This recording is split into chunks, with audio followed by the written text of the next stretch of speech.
अस्सलाम वालेकुम ख़वातीन और हज़रात, मैं हूं Hasan Zafar with dog stock politics. हमें आज ज्वाइन कर रहे हैं बलूचिस्तान के साबिक वज़ीर आला नवाब गौस बख्श बरोज़ई साहब, और हमारे साथ होंगे डॉक्टर हसनैन जावेद साहब। तो हम आज इनसे बात करेंगे मौजूदा सियासी सूरत हाल पे।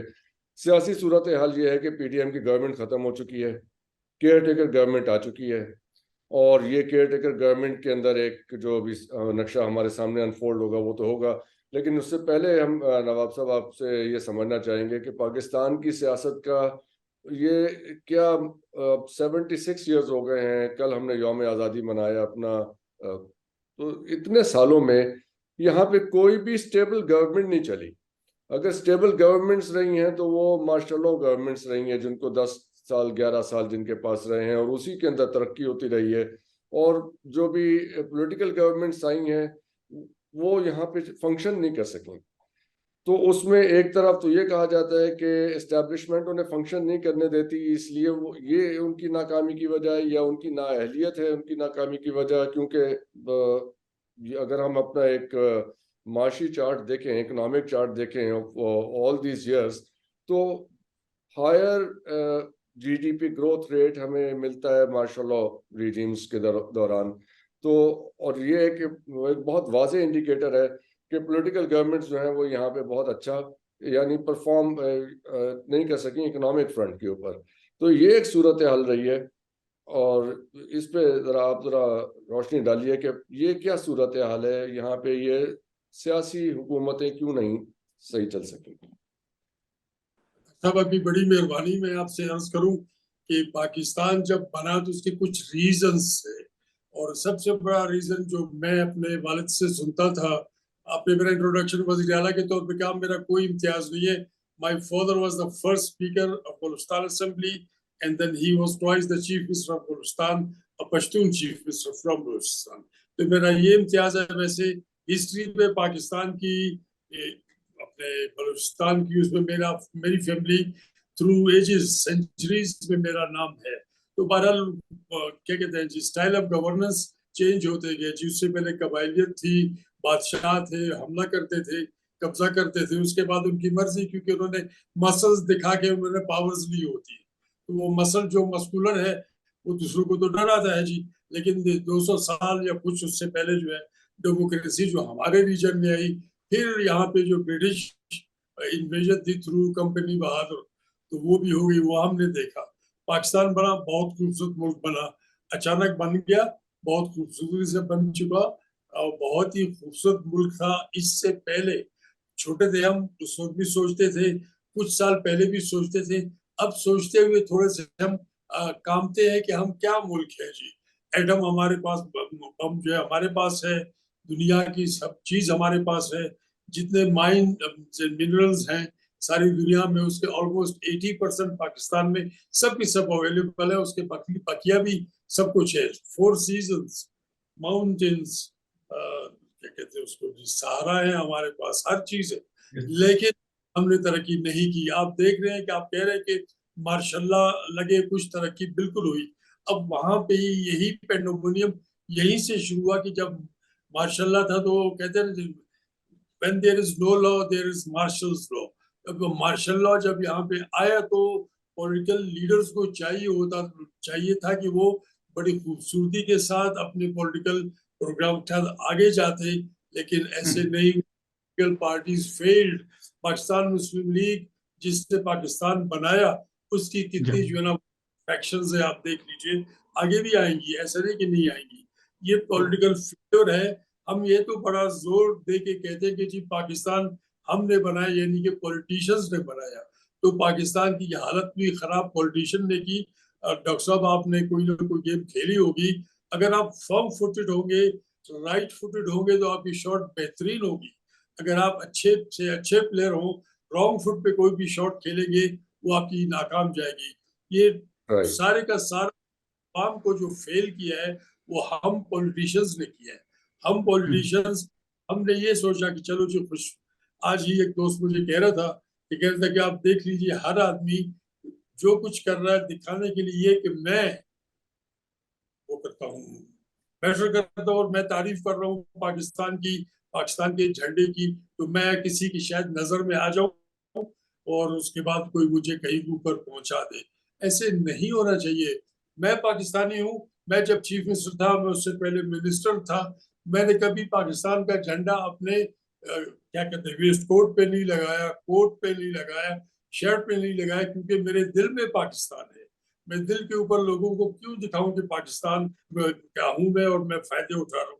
मैं आपको बताऊं कि इन्हीं सियासत को 2 नंबर 3 नंबर 4 नंबर लोग जो आए हैं, क्योंकि इसमें तो काउंट करते हैं ना जी, इसमें तो वेट नहीं करते कि गौसबश का वेट कितना है, गौसबश के पास वोट कितने हैं, ये देखते हैं। पॉलिटिकल विल हो चुकी है, अगर कहीं पर पॉलिटिकल विल है तो वो इल विल है, जिसका मुजाहरा हम बिल्कुल खुलेआम करते हैं जनाब। हम बताते हैं लोगों को ऐसा है वैसा है, ऐसा है तो वैसा होगा। 2 दिन से मुझे आप यकीन कीजिए अक्रॉस वर्ल्ड, अमेरिका से भी, चाइना से भी, अफगानिस्तान से भी, हर जगह से मुबारकबादें आ रही हैं कि मुबारक हो आपको। बलूचिस्तान से तो 4 बड़ी पोस्टें बलूचिस्तान से हैं, चेयरमैन सेनेट हैं, प्राइम मिनिस्टर हो गए हमारे। इसके बाद अभी आएंगे काजी साहब हमारे चीफ जस्टिस होंगे, चेयरमैन सेनेट है। मैं हंस गया, मैंने उसे कुछ नहीं देती।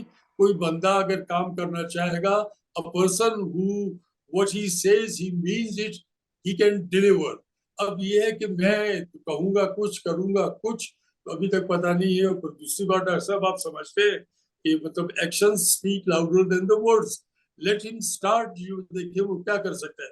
मैं जब चीफ मिनिस्टर बना, मैं बड़ी बात नहीं करूंगा आपके पास, कि मैंने डायग्नोज किया एज अ डॉक्टर मैंने कहा कि मरीज का पहले टेस्ट करवाना है, कोई ना कोई, जो मुझे पता था वो टेस्ट करवा के इसका प्रॉब्लम ये है। मैंने उसी तरीके से गवर्नमेंट की, मैंने I didn't take a minister, caretaker minister की क्या मजाल कि वो मिनिस्टर ना ले, लेकिन मेरी मजाल थी क्योंकि मैं ओरिजिनल सन ऑफ सॉइल था, मैं पावर्स को जानता था, हर चीज को।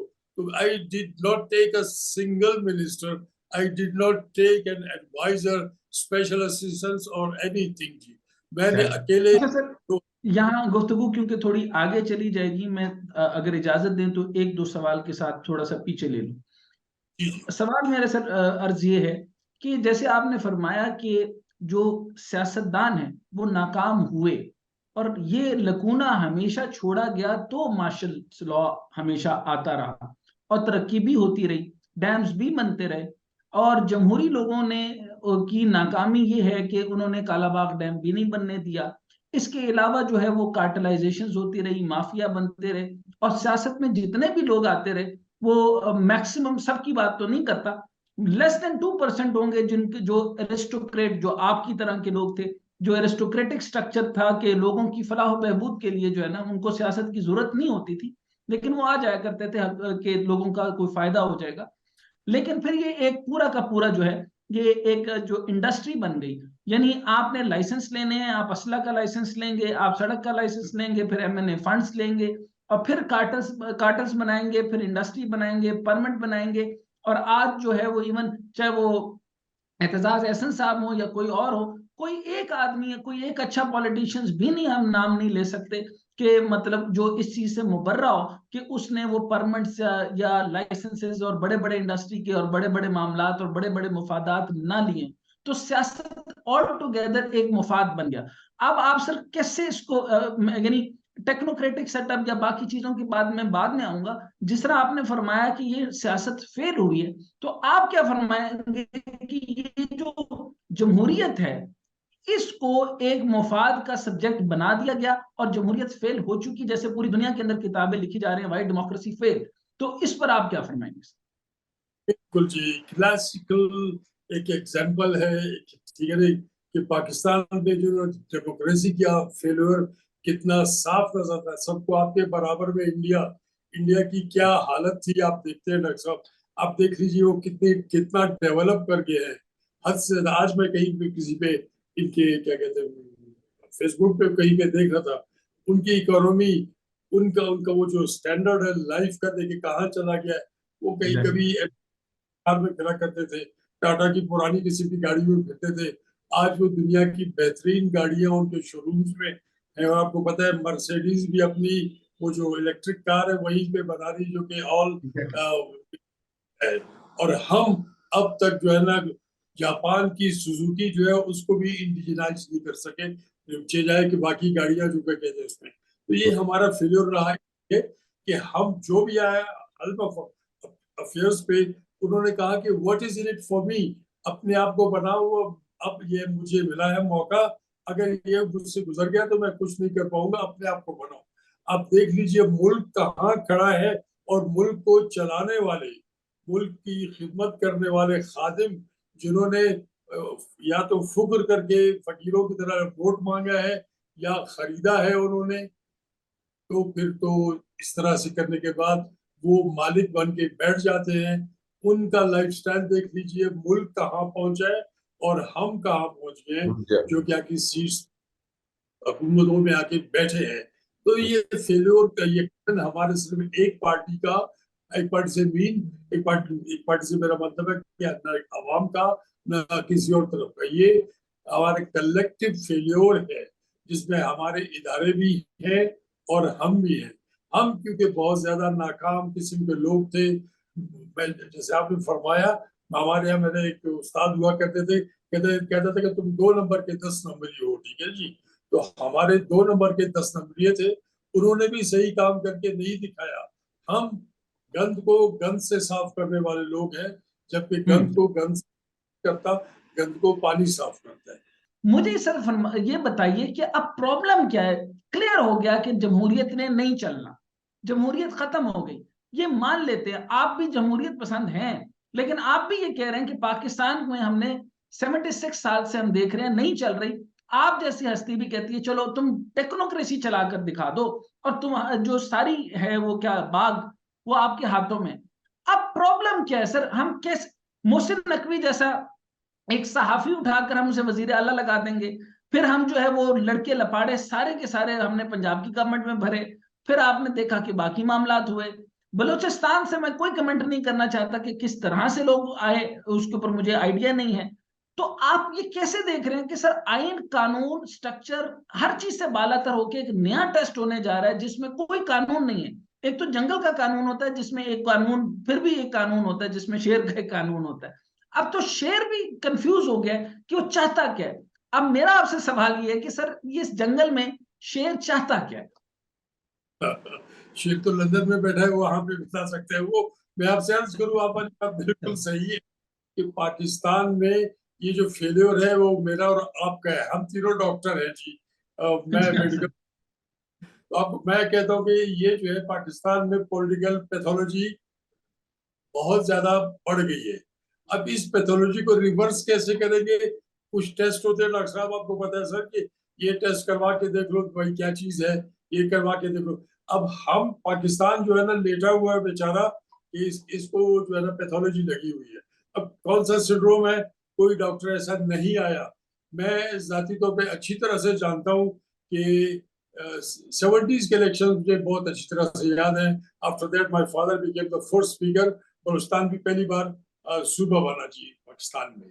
तो वहां का मुझे सब पता है किस तरह से था जी, लेकिन वो भी नहीं था। क्यों? क्योंकि जो हेल्म ऑफ अफेयर्स पे लोग आते हैं, पहले आपको अच्छे अच्छे बाग दिखाते हैं, सब्ज बाग या काला बाग, बहरहाल बागात दिखाते हैं खूब। फिर वो अपनी कहते ना वो तवा तता है रोटी लगा लो तुम भी अपनी। हर कोई आया यहाँ पे, मैं बात आपसे यही हो रही थी, आप ये देख लीजिए कि हम इंडिविजुअली जो हुक्मरान रहे वो कहाँ पे खड़े हैं, और जहां हमने हुक्मरानी की उस मुल्क का क्या हाल है। पाकिस्तान 8वीं ताकत है, 7वीं दुनिया में या 8वीं, और उसके बाद पहला। इस वक्त तक इतना मजबूर मुल्क मैंने नहीं देखा जितनी मजबूरी है हम फील करते हैं। आप वाली बात बिल्कुल सही है। इमरान खान को भी जब लाया गया तो उसको भी यही जो इर्द गिर्द उसके लौंडे लपाटे थे, मैंने उनको कहा था कि भाई मुंह मत चलाओ, करके दिखाओ। Action speaks louder than the words. आप करके दिखाए, लोग क्या करेंगे? आपसे 100 की एक्सपेक्टेशन है, अगर आपने 10 भी कर दिए कि भाई चांस मिला इसको, 10 इसने करके दिखा दिया, भी एक वो एक उसके ऊपर बहुत बात हो सकती है। लेकिन पाकिस्तान का मेन कॉज वो जो इटियोलॉजी है ना बीमारी की पाकिस्तान की, सियासी इटियोलॉजी, उसमें ये जो नेशन कितनी खूबसूरत है कि खाता है तो लगाता भी है। भाई खाता है तो अपने बाप का खाए ना, लगाता है तो भी अपने बाप का लगाए। पब्लिक मनी को क्यों लगाता है? उस पब्लिक मनी से मॉरिस माइनर से जाके अपना क्या कहें जी, रोल्स रॉयस पे पहुंचे हैं जी। उनकी शादी की तस्वीर देख लीजिए और उसके बाद आज उनके लाइफस्टाइल को देख लीजिए। ये हमारा मुल्क है जो लुट गया। हमको अगर बार्टर सिस्टम भी आता, जो मुल्क से हमने कुछ लिया उसके बदले में उतना मुल्क को दे सके, सब के सब पाकिस्तान को। पाकिस्तान अल्लाह की मेहरबानी है, बहुत खूबसूरत मुल्क है, अब तक चल रहा है। लेकिन ये कि हमारे ये टाइम एंड अगेन बहुत सारे जो ना एडमिनिस्ट्रेटर, सियासतदान, लीडर्स ये कहते हैं जनाब पाकिस्तान में सब कुछ है, ये है वो है, लेकिन यहाँ बद इंतजामी बहुत ज्यादा है। मैं सर पूछना ये चाहता हूं कि अब ये मामला डिफाइन हो गया तो टेक्नोक्रेटिक सेटअप को आप हाइपोथेटिकल मान लेते हैं हम कि अब जमहूरियत हमने नहीं लानी और हमने जो 73 के आइन के मुताबिक जो जमहूरियत रिस्टोर करनी थी या पार्लिमानी निजाम था हमने खत्म कर दिया। अब सर आप फरमाइए कि जो टेक्नोक्रेटिक सेटअप ये चाहते हैं, ये चाहते कैसे हैं और कैसे बनेगा? मैं यही आपसे अर्ज कर रहा हूँ, बिल्कुल टेक्नोक्रेटिक सेटअप अगर लाना चाहते हैं, टेक्नोक्रेट्स वो काम कर सकते हैं। मेरे घर में बिजली की खराबी होगी तो मैं इलेक्ट्रिशियन बुला लूंगा, कोई और गाड़ी खराब होगी तो मैं उसके लिए भी उसका जो ना क्या कहते हैं मिस्त्री मैकेनिक बुला लूंगा। तो टेक्नोक्रेट्स जो है ना वो हर जगह काम देते हैं, लेकिन उनको एक बंदा ऐसा हो जो उनको यूज कर सके। वो खुद टेक्नोक्रेट ना भी हो। मैं टेक्नोक्रेट नहीं था, मैं डॉक्टर था, बस वैसे टेक्नोक्रेट कह सकते हैं जी। तो मुझे गवर्नमेंट मिली, मैंने बगैर कैबिनेट के जब काम करके दिखाया। 2013 में जो लोग परेशान थे कि इलेक्शन कैसे होंगे, बलूचिस्तान में 3 फेज का मुझे कहा गया, मैंने 1 फेज में इलेक्शन करवा दिए। मैंने वो इंतजाम जो बद इंतजामी थी मैंने वो ठीक करने की कोशिश की, वो बराबर हो गई। तो इंतजाम ठीक करने के लिए डॉक्टर साहब कोई वसीले की जरूरत नहीं होती। अगर कोई चीज टेढ़ी गलत है तो उसको बाबा ठीक कर दो, सफाई कर दो, डस्टिंग कर दो, ताकि कोई मर्ज ना फैले, कोई और बीमारी ना हो, कोई एलर्जी ना हो। तो बहुत आसान काम है, it's very easy to deliver. सिर्फ और सिर्फ एक आपके जहन में होने चाहिए कि भाई व्हाट आई से आई मीन इट डॉक्टर साहब। और उसके बाद इसके if you don't have the vision, जरूरी कि हर बंदा 100% विजनरी हो। तो मैं कहा करता था कि come on put me wise then, मैं अपने उनके साथ कहता था कि okay if you don't agree with me then put me wise. मुझे वाइज नहीं किया उन्होंने। वो कहते थे सर जो आप कह रहे ठीक है। मैं कहता नहीं, मैं जो कह रहा हूँ ठीक नहीं, मुझे कोई आर्गुमेंट्स दे दे के दलील दे, तो ये अल्हम्दुलिल्लाह वी कैन डू इट जी। टेक्नोक्रेट्स भी लेवल के लोग हों और उसके बाद आए तो 1 साल 2 साल 3 साल, इस मुल्क में 2 आइन है जी, 2 आइन।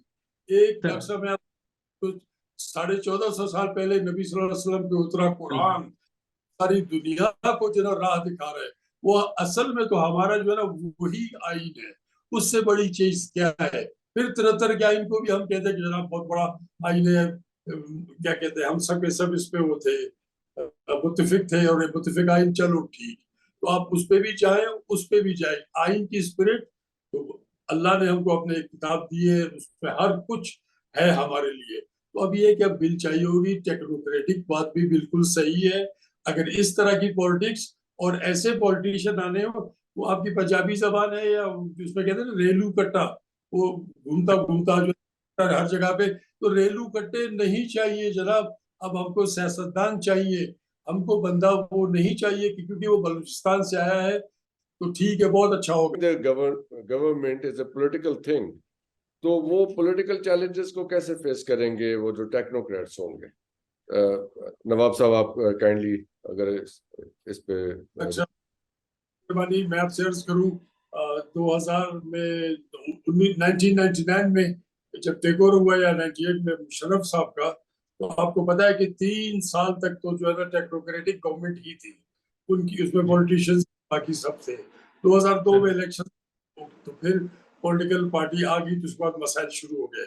मेरी मुशर्रफ साहब के साथ मुलाकात हुई कराची में बहुत अरसा पहले, जब वो साबिक वजीर थे, सॉरी साबिक सदर थे और कराची में ठहरे हुए। तो मैंने ख्वाहिश हुई, मैं उनसे मिलने गया तो मैंने उनको कहा कि जनाब पहले 3 साल आपके बेहतरीन थे, आपने बहुत अच्छा काम किया।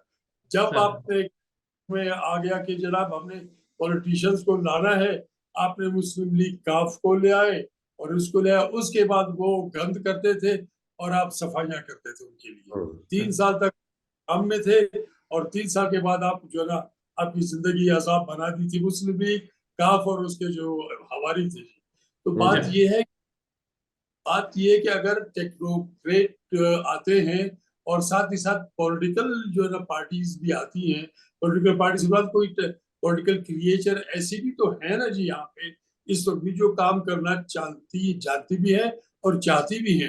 आप पर्सनल नाम उनको निकाल देंगे तो और बात है, वरना ये है कि टेक्नोक्रेट्स भी अगर एक दायरे में आके बात करेंगे उनको दिया जाए कि आपने ये काम करना है ताकि पाकिस्तान की इकोनॉमी ठीक रास्ते पे चली जाए, पाकिस्तान की जो है ना उससे क्या कहते हैं लॉ एंड ऑर्डर की सिचुएशन यहाँ ठीक हो जाए।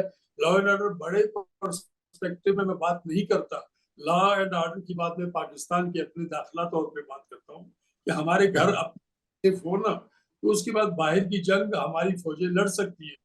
अब फौजें हमारा अंदर का भी काम कर रही है, बाहर शुक्र की इतनी गर्मा गर्मी नहीं है, वरना तो बहुत बुरा होता।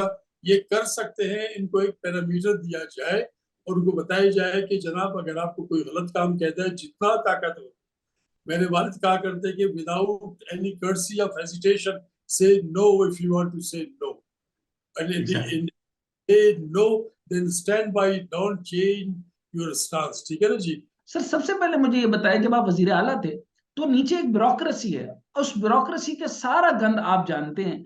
212 स्टेट ओन्ड इंटरप्राइजेस हैं और तकरीबन 800 अरब रुपए की पेंशन जो है हर साल दे रहे हैं, और उसके अलावा जो है ये तकरीबन 2.6 ट्रिलियन का इतना बड़ा हुजम है जो हम सिर्फ चाय की प्यालियां पिला पिला कर उनको दे रहे हैं और उससे इनको कुछ नहीं मिल रहा। प्लस जो है वो बलूचिस्तान के डोमिसाइल लेकर भी जो है वो वहां पर बहुत सारे लोग जो है वो नौकरियां ले लेते हैं लेकिन काम नहीं कर रहे, बाकी शहरों बाकी सूबों से भी ले लेते हैं, ये सारा काम कर रहे हैं। सर ये मुझे ये बताइए कि जब ये सारा मामला चलना ही, जो ब्यूरोक्रेटिक ग्लिच है इसको रिफॉर्म में लाएंगे नहीं, इन्हीं को जो फॉर एग्जाम्पल जिन्होंने, यानी आज तक ये नहीं हुआ कि अंग्रेजी के 2 पेपर है, फिर इन्होंने पंजाबी रख लेनी है और उसके अंदर जो है वो इस्लामियात है, और फिर उसके पर्शियन का पेपर है, इसको करके तो ये डीएमजी ग्रुप ले लेते हैं। ये मुझे ये फरमाइए कि अगर इन जो मैंने आपको निसाब बताया है इसके साथ ये दुनिया के टॉप यानी रोबस्ट टेक्नोलॉजी के दुनिया के अंदर तरक्की कैसे करेंगे? ये तो सिर्फ और सिर्फ ड्राफ्ट बनाकर आपको, आप जब वजीर आला होंगे ये तो आपको सिर्फ यही पेश करते होंगे, सर ये काम तो नहीं हो सकता फला फला चीज का। तो सबसे बड़ा ग्लिच क्या ब्यूरोक्रेटिक ग्लिच नहीं है? और अगर यही सही नहीं होगा तो रिफॉर्म्स कैसे होंगे सर? ये मैं समझना चाहता हूँ कि ये इनके पास हर काम ना होने की एक वजह होती है। आपका क्या एक्सपीरियंस रहा है इसमें? I am very interested in knowing that. बहुत जबरदस्त और बहुत ही वैलिड और बहुत ही मेरे लिए आसान सवाल है क्योंकि I have face the music. मैंने ये ब्यूरोक्रेटिक हर्डल्स देखे।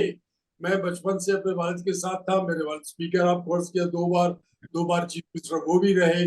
मैं रेवेन्यू मिनिस्टर था जी। मैं रेवेन्यू मिनिस्टर के बाद भी caretaker, mind you caretaker revenue minister था, उसके बाद मैं केयरटेकर चीफ मिनिस्टर बना।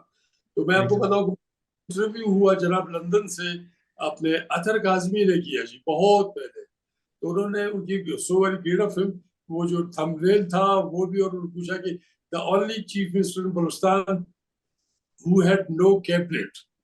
तो बड़ा जबरदस्त, बहुत जबरदस्त किस्म का चला डॉक्टर साहब ये प्रोग्राम। उसके बाद वहीं से लंदन से ही उन्होंने फिर मुझसे कांटेक्ट किया और कहा जी आप हमको भी इंटरव्यू दें। मैंने कहा ठीक है। तो मैंने कहा थंबनेल आपको बताऊं आप लगाएंगे? तो मैंने उसने कहा जी आप फरमाएं। मैंने कहा आप लिख दें कि the only chief minister in Balochistan who had caretaker chief minister Balochistan who had no cabinet but who had opposition. Cabinet नहीं, वो हैड एन वो हुआ opposition, right. Without ministers I had opposition. Opposition कौन थी?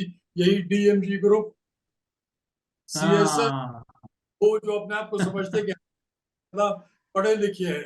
अल्हम्दुलिल्लाह मैं उनसे जितना ही पढ़ा लिखा था और मैं एक ब्राइट स्टूडेंट था, मैं बहुत ही आला तरीके से पढ़ा हूँ। मेरे वालिद की ख्वाहिश थी, वरना मैं सरदार का बेटा था, नवाब का बेटा था, बिगड़ा हुआ होता तो मैं पता नहीं क्या से क्या नहीं करता। मैं अल्हम्दुलिल्लाह क्या कहते हैं बैरिस्टर बनना चाहता था। My father was will was कि इसको डॉक्टर बनाते हैं। बदकिस्मती मेरी, मैं होशियार था, मैं पास होता गया, FSC भी कर ली, दाखिला भी ले लिया, डॉक्टर भी बन गया। डॉक्टर बनने के बाद वालिद ने कहा कि नौकरी भी कर लो, अच्छी बात है, इंसान बन जाओगे, अच्छी बात है इंसान। और उसके बाद तो लोग कहेंगे कि ये नवाब जो है, इसका फैमिली जो है वो सर्व कर रही है। And I serve for 22 long years, और मुझे मेरे लेवल की कोई नौकरी नहीं दी गई। एक जो है 4 प्रोविंसेस की डॉक्टर साहब, एक वो थी वर्कशॉप थी UNO की तरफ से, WHO और पाकिस्तान गवर्नमेंट की तरफ से, 4 प्रोविंस। मुझे fill in the blank regiment में बुलाया गया। एक डॉक्टर थे हमारे बलूचिस्तान के, वो जाना नहीं चाहते थे। अमेरिकन का नाम उन्होंने सुना, अंग्रेजी होगी, ये हो, मुझे DHO ने रिक्वेस्ट की कि नवाब साहब आप चले जाए, मेहरबानी करें। मैं चला गया वहां पे। तो जनाब ऐसे हुआ कि मुझे सर्टिफिकेट ऑफ अचीवमेंट मिलने के बावजूद वहां इनको 3 साल के लिए भेजते हैं हॉस्पिटल एडमिनिस्ट्रेशन के लिए। तो मैं जाता तो शायद मुझे कुछ ब्यूरोक्रेटिकली कुछ ऊपर होता, लेकिन जनरल रहीमुद्दीन मेरे वालिद के खिलाफ थे। वो उस वक्त उनके साथ, वो उन्होंने पार्टी नहीं बदली, तो उन्होंने कहा कि इसको बारूजी के बेटे को नहीं भेजना, ठीक है जी, तो डजंट मैटर। तो ये ब्यूरोक्रेट्स जो थे मेरे लिए बहुत बड़ी हर्डल थी, लेकिन मैंने इनको खिलाया, मैंने उनको आगे रखा, मैं उनको ड्रिबल करता रहा उनके साथ। उन्होंने उस्तादी दिखा दी छोटी सी, इसके बावजूद ये कि मेरी आंखें ऊंची हैं। मैं सोसाइटी में जाता हूँ तो मुझे लोग एंडोर्स करते हैं, क्योंकि आई न्यू, मैं कहीं अगर ये बात कर, ये मेरे साथ इंडल्ज करते थे आर्गुमेंट्स में, तो अगर कोई उनको समझ में नहीं आती थी, मैं कहता था, तो जब ये कुछ कहते तो मैं कहता हूँ कि देन पुट मी वाइज, यार मुझे कुछ विजडम आप अपना दो। अल्टीमेटली वो मेरी ही बात पे चलते थे। तो मैंने इस मुल्क को इसलिए दिया कि मैं इंसान था डॉक्टर साहब, न मैं पठान था, न बलोच था, न सिंधी था, न वो था, मैं पाकिस्तानी। मैंने केयर टेकर चीफ मिनिस्टर होते हुए पंजाब में काम, मियावाली में, अलूवाली एक इलाका है जहाँ न शहबाज जैसे बंदे ने काम नहीं करके दिखाया। आपकी इतला के लिए यार जो है वो अभी भी जो है वो 22वें ग्रेड के DMG के ऑफिसर्स जो हैं वो एज टेक्नोक्रेट जो है मुख्तलिफ पोजीशंस पे लाए जा रहे हैं। सो अब आप मुझे बताएं सर, मैं बड़ा कंफ्यूज हूं। एक तरफ ये SIFC चलाना चाहते हैं, एक तरफ ये चाहते हैं कि $100 बिलियन का टारगेट हो, एक तरफ CPEC आपके इल्म में यकीनन होगा गवादर के अंदर, अगर मैं गलत नहीं हूं तो 2043 तक ये लीज पर है, ये इसमें हमारा कोई लेना देना नहीं। एम आई राइट सर? यानी जो तरक्की की, जो मामला किए, $62 बिलियन दिए वो चाइना ने दिए, और आगे भी वो जो कुछ करेगा वो चाइना करेगा। इसमें पाकिस्तान को कुछ भी, पाकिस्तान की इनपुट नहीं है, ना इनकी ब्यूरोक्रेसी की है। तो सर मैं ये सवाल मेरा ये कि आजम खान लेके डूब गया, आहद चीमा लेके डूब गया, करप्शन की अजीम दास्तानें की, और वो यानी हैंड टू हैंड ये चलते रहे हैं तमाम करप्ट सियासी लोग और तमाम जो है वो करप्ट ब्यूरोक्रेसी, ये हैंड टू हैंड चलेगी। तो मुझे ये बताइए कि जो अजीम चाइना है उसके ऊपर एक सदर है और 7 लोग पूरे 1.5 अरब की इतनी बड़ी सोसाइटी को इतने शानदार तरीके से चला गए हैं। सर मैं हैरान हूं कि इतनी बड़ी ब्यूरोक्रेसी और 82 एडवाइजर्स के साथ इनसे पाकिस्तान नहीं चल रहा। तो आगे आप किस तरह इनको बताएंगे कि ये क्या करें, क्या करना चाहते हैं, और ये जब रिफॉर्म्स ही नहीं करें तो कैसे चलेगा सिस्टम? तो यही तो अर्ज कर रहा हूँ आपसे कि यहाँ पे जितने भी इदारे डॉक्टर साहब बनाए जाते हैं किसी मामले को ठीक करने के लिए, वो इदारे उसी अपने काम को खराब करते हैं। डॉक्टर्स पहले बहुत अच्छे हॉस्पिटल्स थे, अब डॉक्टर्स भी बहुत हैं, हॉस्पिटल्स भी बहुत ज्यादा है, बीमारियां भी बढ़ गई है, इलाज भी बहुत मुश्किल है, लॉ एंड ऑर्डर की सिचुएशन, पुलिस और पता नहीं क्या क्या है, लेकिन यही खराब है, यही इन्वॉल्व है। इस मामले को एक मल्टीपल क्या कहते हैं वो लगा दीजिए, लगाए जाए, वो क्या कहते हैं उनको, फिल्टर्स, जहां पे फिल्टर हो बिल्कुल ऐसे होगा। यकीनन का हल हर मामले का है, ब्यूरोक्रेसी बिल्कुल जी। यहाँ तो ब्यूरोक्रेसी आपस में नहीं बनती है जी, ये प्रोविंशियल ब्यूरोक्रेट है, ये जनाब ये पास है पाकिस्तान सर्विस का, ये फलाना है। मैंने तो उनको देखा है एक जमाने से, उस जमाने से मैं इनको कहता कि भाई आप सब के सब एक जैसे हो, मुलाजिम हो, आप एक जैसे हो। मैं हंस के कहता था नहीं सर, वो DMG बहुत सुपीरियर है। उसके बाद जो रेलवे का जो अफसर है वो तो बहुत हल्का होता है, पोस्ट ऑफिस वाले को तो ये इंसान नहीं समझते, और जो MOS का होता है, जो ऑफिसर का होता है, इसको ये लगा देते हैं फेडरल ऑफिस के अंदर कैबिनेट की फाइलें उठाने के लिए, और एक दूसरे की तजलील करते हैं। तो नहीं ये सर, मैं इसमें तो सूरत हाल ये है कि अगर आप लोगों की गुफ्तगू से कि ये असल मसला तो फिर ब्यूरोक्रेसी है मुल्क की, क्योंकि ये सिस्टम का फेलियर तो नहीं है। अगर ये लोग आप किसी भी सिस्टम में लगा देंगे, they are fully capable of failing that system. वो अच्छा, फेलियर तो adding to this, sorry adding जी टू आप जी सर, एडिंग टू दिस, मैं आप ही से सर सवाल करना है। एक तो डॉक्टर साहब, डॉक्टर हसन जफर ने सवाल किया सर, मैं आपके से एक सवाल ऐड कर देता हूँ। पीआईए सर $90 बिलियन का नुकसान कर चुकी, और पीआईए को अब आउटसोर्स कर रहे हैं, तकरीबन 27-28 जहाज रह गए। अच्छा, आउटसोर्स करने वाले हैं। स्टील मिल को तकरीबन 5 अरब रुपए की जमीन, तकरीबन वो एक्चुअली 20 अरब रुपए की बनती है, इन्होंने 5 अरब की कौड़ियों के भाव आउटसोर्स करने लगे थे। नवाज शरीफ आए ही इसलिए, शहबाज शरीफ को लाए इसलिए था कि आखिर में भी पाकिस्तान को बेच के जाए।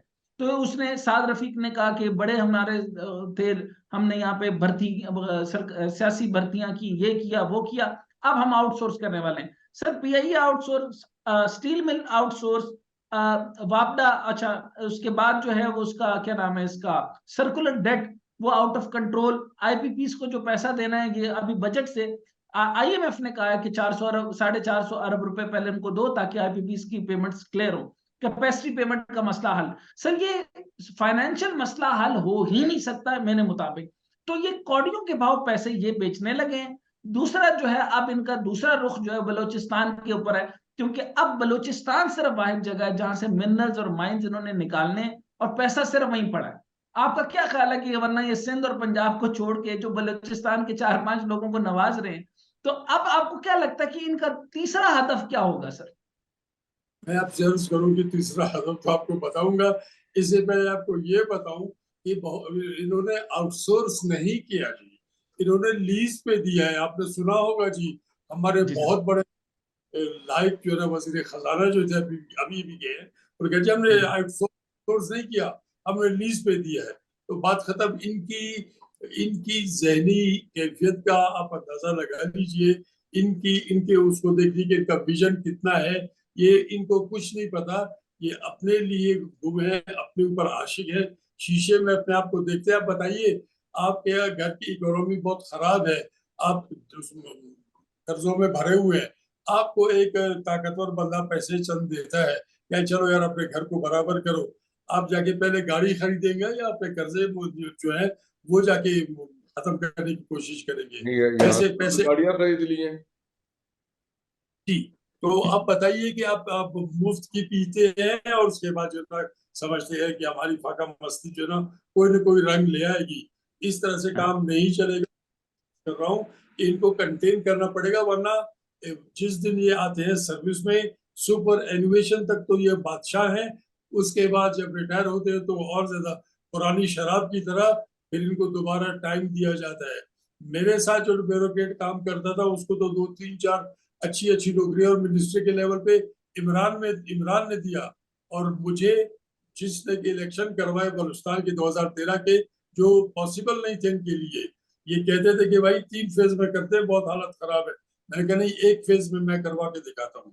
तो मैं किसी काम का नहीं था, वो जिसने जो है मेरे पढ़ लिख के नकल करके कुछ करके किया था, उसको उन्होंने दोबारा भी इस्तेमाल किया। और इसी ने उसको दोबारा वजीर के लेवल पे भी रखा। तो कहने का मतलब ये है कि हमको अभी वो हदूद जो है ना ड्रॉ करनी पड़ेगी कि इस हद तक जा सकता है, इस हद से आगे नहीं जा सकता। तो ठीक है, इनडिस्पेंसिबल कोई भी नहीं है। और फिर आपको बताऊं कि हम सियासतदान भी तभी तो मस्त हो गए, उसके बाद उनमें एक विजन नहीं रहा। अब मैं कोई विजनरी नहीं देख रहा। और पिछले विजनरीज भी, जब आप एक आध का नाम लिया आपने, उनमें भी विजन कोई नहीं था। अलबत्ता वो जेन्युइन थे। वो कहते हैं ना अंग्रेजी में फ्रेज है कि may be I am weak but I am not fake. इस किस्म की बातें तो ठीक है, वरना सब इन्होंने सरकारी विजन वाले लोगों ने ऐसे लोगों को आगे लगा दिया। मुझे आपसे लड़ा दिया, आपको किसी और से लड़ा दिया, अपना मतलब निकाल रहे हैं। यकीनन अगर उनके पास और कुछ नहीं, बलूचिस्तान में बहुत कुछ है, इन्होंने एक और भी दो फेंका है। अब आप देख लीजिए कि क्या होने वाला है, समझ में नहीं आता। अच्छा सर, एक पाकिस्तान बात ये मैं आपसे दानिशमंदी, क्योंकि मैं आपके तारुफ में तो नहीं, यहाँ पे नहीं कहा, मैं पहले उससे पहले कह चुका था, मैं आपकी कन्वेंशनल विजडम का बहुत बड़ा फैन हूँ, और मैं बहुत इम्प्रेस हूँ। मैं सवाल ये पूछना चाहता हूँ कि ये कौन सी साइकोलॉजी होती है, क्या थॉट प्रोसेस होता है आवाज क्लियर है? जी जी क्लियर है, पूछिए आप सवाल। नहीं, नवाब साहब का मेरा ख्याल ओ डिस्टर्ब। ओ तो ओके सवाल कर लेता हूँ मैं, प्रिसाइज करता हूँ। जी, ले सर लास्ट क्वेश्चन मतलब पूछ। जैसे मैं हमेशा आपको आपको अक्सर कहता हूँ कि मैं आपकी कन्वेंशनल विजडम का बहुत असीर हूँ। आपसे सवाल मेरा सर ये है कि पूरी करप्शन दूर करने के लिए फिर मुस्तरद करप्ट लोगों को भेज दिया गया और फिर दोबारा से सही करने के लिए मुस्तरद करप्ट ही को बुलाया गया। अच्छा, ये तो सब्जेक्ट मुझे लॉजिक समझ नहीं आई सर, इसकी क्या साइकोलॉजी है, ये आप मुझे समझाएंगे कि करप्शन को खत्म करने के लिए फिर एक करप्ट को हटाया और फिर उसी करप्ट को वापस लेकर आ गए, ये क्या तरीका कार था? देखिए, मैं आपसे अर्ज करूं कि यही बात है। मैं हमेशा ये कहता हूं कि एक बंदा मुस्लिम लीग की जो इनिशियल बनी थी उसमें ठीक नहीं था, वो कन्वेंशन लीग में आ गया, कन्वेंशन लीग छोड़ के किसी और में आ गया, फिर हमारे दौर में पीपल्स पार्टी तो ये और वो, उसके बाद और पार्टियां, और आज तक वो जो ना मैंने पहले कहा कि एक पार्टी से दूसरी में, दूसरी से तीसरी में। और आप अंदाजा कीजिए कि हर आदमी, हर पार्टी में जो बंदा बैठा हुआ, इमरान के साथ भी जो लोग बैठे हुए थे वही लोग थे जो हर पार्टी में बैठे हुए थे। या तो फिर ये कि आपने बहुत सारी क्लासेस अटेंड कर ली, ये पॉलिटिकल पार्टीज जो है अगर क्लासेस हैं, तो फिर आपका तो विजन इतना होना चाहिए कि आप कोई ना कोई मसले का हल निकाल लें। मैं आपको अब एक मिनट लूंगा, एक मिसाल देगी। मैं इस्लामाबाद में था, बैठे हुए थे, इमरान खान के जमाने के थे। तो मैंने कहा कि जी ये बिजली का मसला कोई भी नहीं है, ये मैं 5 मिनट में हल कर सकता हूँ। तो उन्होंने कहा कि ना साहब हमको बता दें। मैं हंस गया। मैंने कहा देखिए, मैं नाम का डॉक्टर तो हूँ, लेकिन मैं हूँ हकीम। हकीम जो है अपने बेटे को भी अपना वो नहीं देता, नुस्खा जा, नहीं देता, कहता है वो हाँ, माजूम हकीम को। लुकमान वाला। ये वही होगा। ये डॉक्टर अलबत्ता ये कि वो काम करते, मैं डॉक्टर नाम का हूँ मैं हकीम, मैं नहीं बताऊंगा। अगर मुझे चांस मिला, अगर मैंने ये प्रॉब्लम हल नहीं किया, तो फिर मेरा नाम गौस बख्श नहीं, कुछ और डाल देना। आपने अपने कमेंट में फरमाया, एक लफ्ज यूज किया था कि इन्हें कंटेन करना। तो इन्हें कंटेन करने का ब्यूरोक्रेट्स को क्या तरीका है? What do you think, what can contain them? इनके वो परिंदे को जो कंटेन करते हैं ना, कि जमीन पे फिरता रहे साथ, तो उसके जो उड़ने वाले पर है ना जी, उनको क्लिप करते हैं, काटते हैं जी। तो अच्छा इनको इनके कंटिन्यूसली इनके क्लिप होते रहे, ये बेचारे जो है ना, इनको इनको तो फिजिकली भी कोई नहीं इनको चेक करता है। देखिए डॉक्टर, आप भी जानते हैं, मैं भी जानता हूँ, पुराने वक्तों में ये होता था, जैसे आदमी में अब भी है, मेडिकल एनुअल मेडिकल इनकी एग्जैक्टली। इनको जरा मेडिकली फिट तो हो ना। मैं इन लोगों को कहता हूँ सिक मैन ऑफ एशिया। तो तो आज का सर आपने दिन देखिए, बना दिया सर, ये डेमोक्रेसी जैसे की लोग हैं, सबसे बड़ी आपने लाइन ही दे दी है, बहुत बड़ी टैग लाइन दे दी, मसला हल हो गया। इसलिए कि सर ये जैसे लोग हैं हमारे पास, इनके सामने आप मेरिटोक्रेसी ले आए, डेमोक्रेसी ले आए, कोई किसी और किस्म अच्छा का सर, ये ये बात गलत दुरुस्त है। अब आपके सामने जैसे गलत मैंने खेल रख है दिया, मुझे। सारी मईशत तबाहकुन, सारे मसले आपके सामने, पीआईए फलां स्टेट ओन्ड एंटरप्राइज तबाह हाल, यहाँ पे ना प्राइवेटाइजेशन सही से चल रही है, ना एजुकेशन ठीक से चल रही है, ना हेल्थ चल रही है। तो इसका मतलब है, क्या मैं ये बात दुरुस्त कर रहा हूं कि अगर ऊपर वाले दिमाग भी जब करप्ट आदमी को फिर से चांस देते हैं, इसका मतलब है कहीं ना कहीं फिर मसला है। तो इसका मतलब है जब तक एक स्टेट्समैन ऊपर नहीं आएगा, यानी जिस तरीके से, जैसे मैं ये लफ्ज कह रहा हूं आपके सामने, ये किताब है रिफॉर्म ऑफ चाइना 1, यानी माओ से लेके प्रेसिडेंट शी जिनपिंग तक, ये सिर्फ 5 लोग आए इस पूरे 70 साल के अंदर और चाइना की तकदीर बदल दी। इसका मतलब है कि अगर एक आदमी ठीक हो तो सिर्फ 7 लोग टॉप के जो है, वो चाहे वो वजारत खजाना में हो, पावर मिनिस्ट्री में हो या बाकी हो, वो चुन के रखे। 7 और 8 से भी पूरी की पूरे पाकिस्तान को चलाया जा सकता है। एम आई राइट और रॉन्ग सर?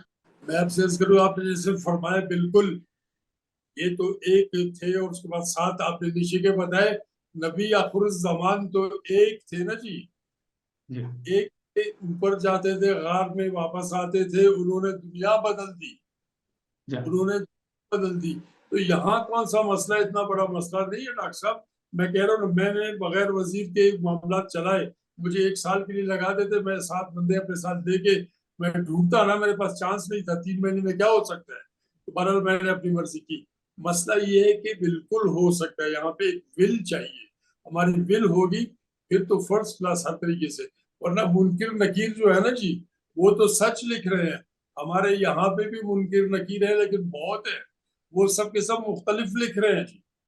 पॉजिटिव भी नेगेटिव भी जो कुछ भी है, चांस की बात है, जिसको मिला बेहतर। मुझे, मैं अपने पब्लिक पर्सन स्पेसिफिक नहीं हूँ, जिसको मिला अल्लाह उसको बख्तावर करे पाकिस्तान के लिए, मेरे लिए नहीं। अल्लाह करे। अच्छा, लेकिन सर एक लाइन में जवाब दीजिएगा। सिंध का तो सिंध का तो जरदारी को दान कर दिया इन्होंने, वो है ही पूरी जिंदगी के लिए। सिंध जो है वो मैं कहता होता हूँ कि अक्सर के वो क्या क्या कहते थे उसका, नवाबों से आया डेरा, वो क्या नाम है, जुल्फिकार अली भुट्टो के 2.5 लाख एकड़ उसकी है और सिंध सारा उसी का। अब वो तो भूल जाए। इसके बाद पंजाब के अंदर बेड़ा गर्क कर दिया। इसके बाद आपकी केयर टेकर गवर्नमेंट आपकी फेडरल में आ गई है। इस सबको देखने के बाद आपको लगता है कि हम मईशत को ट्रैक पे ये ले आएंगे? अब तो वजीर आजम भी फाइनल हो गए। 1 वर्ड में फरमा दीजिए आप कहीं से। मुझे, और डिप्लोमेटिक आंसर नहीं चाहता सर। नहीं, मैं डिप्लोमेट हूँ ही नहीं, तो आंसर मैं डिप्लोमेटिक क्या दूंगा? रब 100 बंदा तोड़ेंगे वही निकलेगा अंदर से भी।